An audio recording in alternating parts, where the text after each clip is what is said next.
sedihnya kalau aku inget-inget gitu ya tahun kemarin gitu. Ketawa mereka gitu, senyum bahagia mereka kedatangan kita itu bikin aku sedih sekarang. Gimana kita bisa datang terus habis itu kita bisa ngasih itu, mereka seneng, dan aku nggak tahu keadaan sekarang tuh mereka seperti apa dengan kondisi pandemi kayak gini.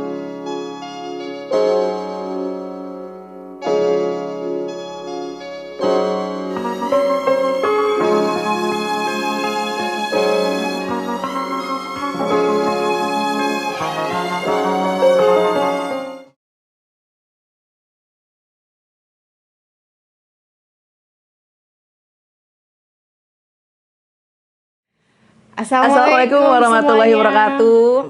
Saya Dina Andromeda. Saya Alia Sayuti. Tebar hewan kurban dompet duafa. Kemarin kita ikutan, alhamdulillah dapat kesempatan bisa ngedatengin satu daerah di Maluku. Ya, di dua dusun. Manipa, gitu ada 2 dusun, dusun Sela dan dusun Samala. Samala, betul. Ini jadi pengalaman banget. Ini udah kayak luar biasa. Pasti diinget banget sih, ini satu pengalaman kalau buat pribadi sendiri memang pertama kali Idul Adha jauh dari keluarga. Terus juga jauh juga tempatnya. Cuman ketika datang ke sana dari mulai perjalanannya sendiri nih ya, itu surprise Medannya banget. Itu ya.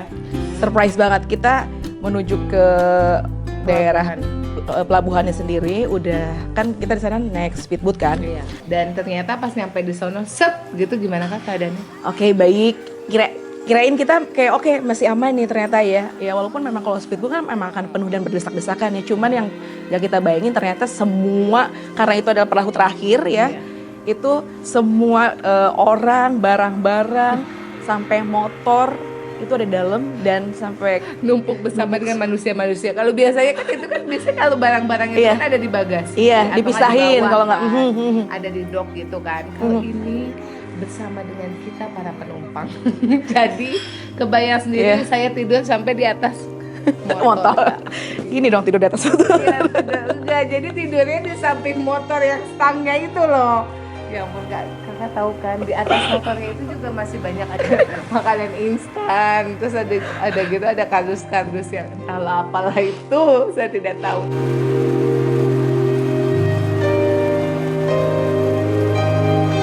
Yang paling deg-degan sih Al, pas yang kita di dalam kapalnya sendiri, tiba-tiba anak buah kapalnya bilang gini sih, ini udah kelebihan muatan, harus ada yang keluar. Kalau nggak barang-barang, mungkin beberapa orang keluar. Sedangkan itu adalah kapal terakhir untuk menuju ke pulau, dan kayak oke, ini udah penuh banget sih. Ya udah, tapi ya udah kita jalanin itu sebenarnya. soalnya itu H-2 Idul Adha ya, H-2. Jadi memang itu perahu terakhir pada saat itu karena pas besok-besoknya itu udah libur gitu. Jadi mereka memaksakan untuk datang. Deg-degan sih, tapi lillahi ta'ala aja kita, ya udah kita berangkat. Iya, sampai akhirnya 2-3 jam ya kayak 3 jam di atas speedboat itu dengan penuh muatan, dengan beraneka macam bau, wewangian. Ya dan sampai pas di tengah laut pun sebenarnya kita belum bisa nyampe daratan karena air lagi surut. Jadi kita memang di tengah laut berhentinya, baru kita untuk menuju daratan sendiri kita jalan sekitar mungkin ada 500 meter kali, 300-400. 1 kilo. Serius 1 kilo itu? Serius.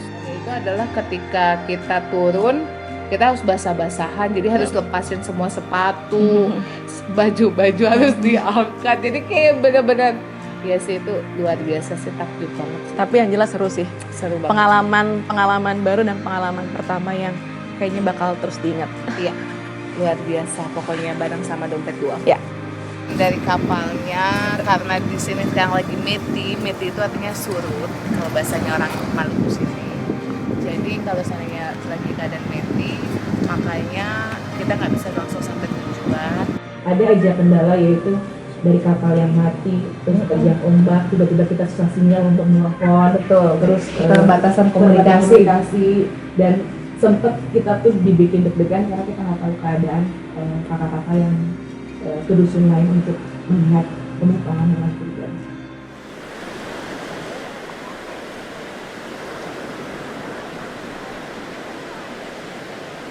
Pas sampai ke tujuan kita pertama yaitu Dusun Sela, ini penerimaan dari saudara-saudara kita di sana, teman-teman kita di sana juga nampaknya maksudnya kayak kita disambut hangat, senang banget bisa datang ke sana, terus juga kita bisa tahu kesehariannya saudara-saudara kita di sana. Dan waktu pertama kali jujur ya, ketika aku menginjakkan kaki di Pulau Sela, itu pas sampai sana, set gitu. Aku yang kesan pertama kali adalah saya bisa nggak ya bertahan selama 3 hari di sini gitu. Karena memang itu tuh bisa dibayangkan satu pulau itu, satu dusun itu hanya sekitar 50 kepala keluarga. Bisa dibayangkan ya, nggak sampai, jadi hanya ratusan orang di dalam satu desa, ditambah lagi dengan nggak ada alat transportasi lain. Jadi kalau seandainya kita mau ke tetangga ya tinggal datang aja ke tetangga, kita keliling aja ya kan Kak. Listrik baru nyala. Itu setiap Maghrib. Jadi dari maghrib pokoknya azan maghrib itu listrik baru nyala sampai dengan subuh ya. Biasanya matahari terbit baru dia mati lagi lah. Ya, tapi alhamdulillah kita juga di sana diterima sangat hangat sama bapak, sama mama di sana, sama kakak-kakak di sana juga ya. Sama saudara-saudara kita. Iya. Lah. Makanannya juga enak-enak di sana. Karena kita selalu makan ikan segar, ikan laut langsung. Kangen. Iya, jadi kayak lautnya lagi. Jadi ikannya tuh habis diambil terus langsung dimasak gitu. Wow, enak banget. Tradisi untuk pemotongan kurban pun juga di sana ternyata ada. Jadi kita yang tadinya mungkin beberapa daerah memang kurban langsung kurban aja, tapi ternyata kalau di tempat kita ada arak-arakan. Jadi kayak ada tata caranya. Iya, ada tata cara, ada acara adatnya. Iya.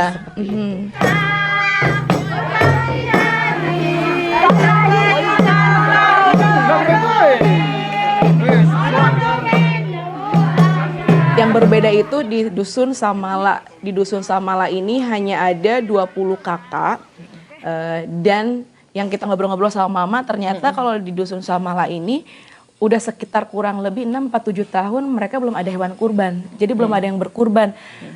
Nah, ketika kita datang ke Dusun Samala ini 10 tahun. Setelah 10 tahun. 10 ya? 10 tahun.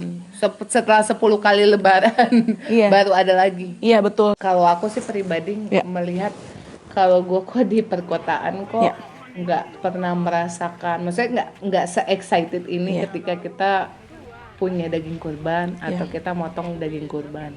Tapi ternyata ketika kita di sana gitu, ternyata banyak sekali orang-orang yang memimpikan daging kurban itu sampai ke mereka. Iya. Waktu di suku Sela itu kita ketemu sama sosok nenek, namanya Nenek Pane. Dia umurnya 90 tahun, seorang janda yang hidup sendiri di rumahnya ya. Entah anak-anaknya mungkin kita waktu itu sempat nanya sih, anak-anaknya jarang datang ke tempat beliau karena udah pindah di kota. Iya, udah pindah di kota. Jadi mungkin Nenek Pane ini juga untuk mengisi kesehariannya ngobrol bersama tetangga-tetangga dan yang lainnya, dan kita memberikan hewan kurban waktu itu ke Nenek Pane dan beberapa penerima hewan kurban. Nah, kalau di suku Sela ini Kak, jadi memang di sana itu ternyata kalau kita memang motong hewan kurban itu akan dimasak bareng-bareng, nikmatin bareng-bareng.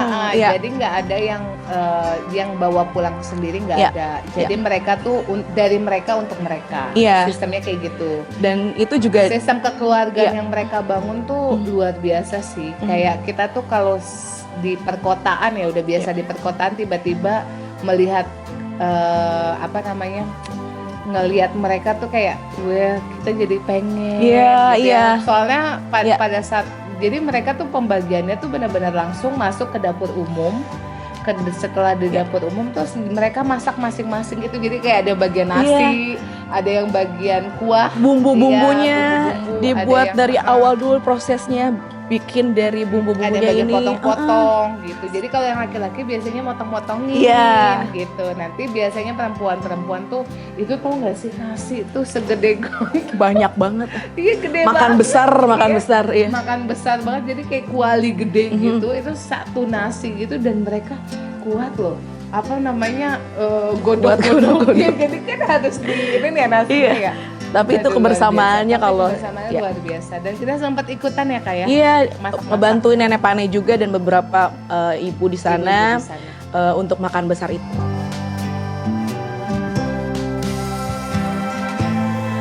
Aku sedihnya Kak sebenarnya. Kenapa? Sedihnya kalau aku inget-inget gitu ya tahun kemarin gitu. Ketawa mereka gitu, senyum bahagia mereka kedatangan kita itu bikin aku sedih sekarang. Gimana kita bisa datang terus habis itu kita bisa ngasih itu, mereka seneng, dan aku nggak tahu keadaan sekarang tuh mereka seperti apa dengan kondisi pandemi kayak gini. Kita berpikirnya karena semua akses sebatas, kesulitan pun juga mungkin akan lebih tinggi gitu untuk menyalurkan hewan kurban ke pedalaman. Jadi kayaknya Dompet Duafa harus kerja keras lagi untuk memenuhi keadaan yang ada di sana. Dan bisa dibilang juga setuju juga sih ya. Ini saatnya memang untuk memaksimalkan semua yang kita punya sih untuk mungkin untuk para donatur atau calon donatur yang insya Allah niat berkurban, Allah mudahkan, Allah beri kelancaran, sehingga saudara-saudara kita yang memang di pelosok yang paling dalam, yang terluar, yang tertinggal bisa merasakan daging kurban walaupun keadaannya agak terbatas nih untuk saat ini gitu. Jadi ya kita sama-sama berdoa semua dalam keadaan sehat-sehat dan kondusif untuk menyalurkan daging hewan kurban ke pelosok.